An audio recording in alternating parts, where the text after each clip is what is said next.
Happy అవుతుంది చెప్పండి ఒకసారి గట్టిగా. ఈఎంఐ ఇక్కడ 2 టౌన్ లో ఉంటుంది. టీచర్స్ అందరికీ కూడా happy teachers day madam and sir చెప్పండి గట్టిగా. అక్కడ దేవుడు ఉంటాడు కదా కదా, దేవుడు ఉంటారు కదా, మీకు మంచి ఆలోచనలు కావాలంటే ఇంకా గట్టిగా చెప్పాలి. Happy teachers day ma'am and sir చెప్పండి గట్టిగా. వెరీ గుడ్ నాన్న, మీరందరూ చాలా చక్కగా వింటున్నారు, చాలా చక్కగా చెప్తున్నారు, చాలా మంచిగా మాట్లాడుతున్నారు. కాబట్టి ఇప్పుడు మీ అందరి కోసం నేను ఒక చిన్న స్టోరీ చెప్తాను, వినడానికి రెడీగా ఉన్నారు మీరందరూ? వాట్ ఎన్ ఎనర్జీ యార్.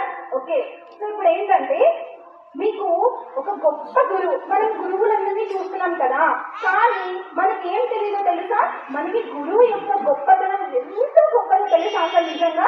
సో చూడండి, విశ్వామిత్రుడు పేరులోనే ఉంది, విశ్వానికి అంతటికీ కూడా మిత్రుడు అనమాట. ఆయన ఎలా ఉంటాడో తెలుసా? సప్త ఋషులు అంట. ఎంతమంది ఉంటారంట? 7 మంది. ఎంతమంది ఉంటారు కదా? 7 మంది ఋషులలో 7 నక్షత్రాలలో ఒక స్థానాన్ని సంపాదించుకున్నాడు విశ్వామిత్రుడు. ఎవరినానా అతను? ఎందుకు మరి అతను అంత గొప్పవాడయ్యాడో తెలుసా? ఒకసారి వశిష్ఠుడు దగ్గరికి వెళ్ళాడనమాట. వశిష్ఠుడు అనే అతని దగ్గరికి వెళ్తే ఈయన ఒక గొప్ప రాజు. ఈయనెవరు? అంత గొప్ప రాజైనా కానీ అక్కడ ఒక కామధేనువును చూస్తాడు. కామధేనువు అని అంటే మనందరి దృష్టిలో ఒక ఆవు అనమాట. ఆ ఆవు ఏం చేస్తుందో తెలుసా? మనకు కావలసిన ప్రతిదీ కూడా అడిగిన వెంటనే, పూజించిన వెంటనే, ప్రార్థించిన వెంటనే ప్రతి ఒక్కటే ఇచ్చేస్తుంటున్నారు. ఇంత గొప్ప ఆవు అసలు ఇన్ని చేస్తుందా? అయితే ఈ ఆవుని ఖచ్చితంగా మనం తీసుకెళ్లి మన రాజ్యంలో పెడితే ప్రజలందరికీ కూడా భోజనం కానీ, కష్టాలు కానీ, నష్టాలని ఏమి ఉండదో అన్ని ఇచ్చేయాలని చెప్పేసి ఆయన అడుగుతాడు విశ్వామిత్రుడు. అయితే ఆయన ఇవ్వనంటాడు. ఎవరు? వశిష్ఠుడు ఇవ్వనంటాడు. ఎవరైనా ఇవ్వనని చెప్పినది చాలా జాగ్రత్తగా వినండి, చాలా ఇంట్రెస్టింగ్ గా ఉంటుంది ఇందులో.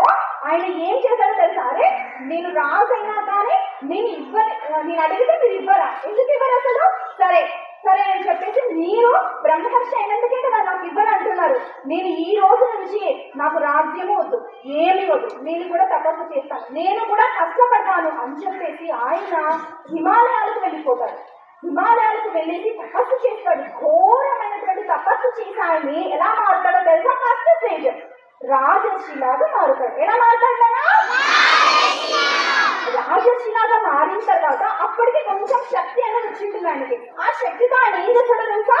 ఆయనకు ఉన్నటువంటి ఆ శక్తితో ఒక స్వర్గాన్ని నిర్మిస్తాడు అనమాట. ఏం చేస్తాడు ఆయన? ఓకే, సెకండ్ టైం మళ్ళీ ఆయన శక్తిని అంతా దారబోసిన తర్వాత నెక్స్ట్ వచ్చేసి సెకండ్ టైం తపస్సు చేసి ఆయన ఏం చేస్తాడు? ఎలా మారుతాడు అంటే మహర్షిగా మారుతాడు. ఎలా మారుతాడన్నా అతను మరి?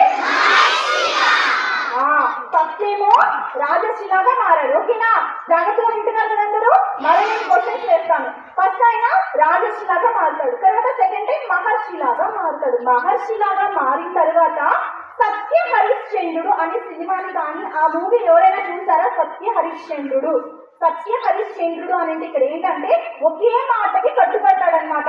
తాను విశ్వామిత్రుడు ఒక పరీక్ష పెట్టాడు, దేవతలందరికీ కూడా సత్యం గురించి తెలియజేయడానికి పరీక్ష పెట్టాడనమాట.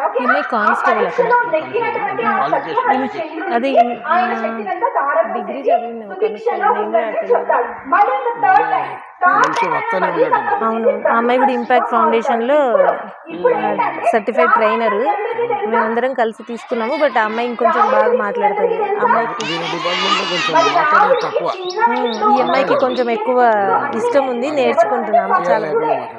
లేదు అమ్మాయి బాగా పెద్ద వయసు వచ్చిన తర్వాత, పెద్దగా అయిన తర్వాత ఆయనకి అస్త్ర శస్త్రాలను విద్యను నేర్పించింది ఎవరు అని అంటే విశ్వామిత్రుడు. ఎవరు నేర్పించారన్నా? ఇక్కడ నేను ఏం చెప్తున్నాను అంటే మన పురాణాలు ఏం చెప్తున్నాయి అంటే రాముడిని దేవుడిగా చెప్తున్నాయి. అవునా?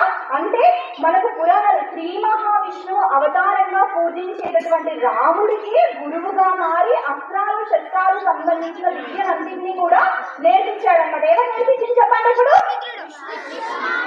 గట్టి చెప్పాలి.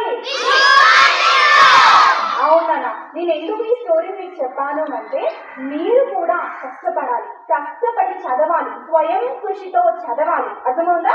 మంచి విలువలతో ఎదగాలి. అర్థమవుతుందా నేను చెప్పింది? స్వయం కృషితో చదవాలి, మంచి విలువలతో ఎదగాలి, అందరికీ కూడా ఆదర్శంగా ఉండాలి మీరందరూ కూడా. అందుకే మీ తల్లి తండ్రి అలాగే మీ ఉపాధ్యాయులందరూ కూడా దీనికోసమే మీకోసం అనుక్షణం ప్రతి క్షణం తప్పిస్తున్నారు. అందుకనే అంత గొప్పతనం ఉంది నా ఒక గురువుకి. అర్థమవుతుందని నేను చెప్పింది.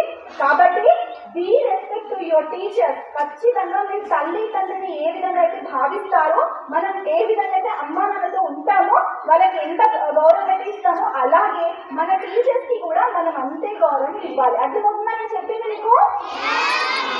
సో కాబట్టి చాలా చక్కగా విన్నారు. ఈ స్టోరీ మాత్రం మర్చిపోతున్నానా?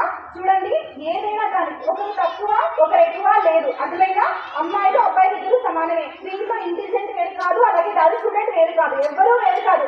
చదువు అందరికీ ఒకటేనా, మనం చేసే ప్రయత్నాన్ని బట్టే ఉంటుంది. ఇక్కడ ఒక రాజు రాజర్షిలాగా మారి, మహర్షిలాగా మారి, బ్రహ్మర్షిలాగా మారి సప్త ఋషులలో స్థానాన్ని సంపాదించుకున్నాడు అని అంటే కష్టపడితే మనం దేన్నైనా సాధించవచ్చు అనేది మీకు చెప్తున్నాను. దీని గురించి మీకు ఓకేనా?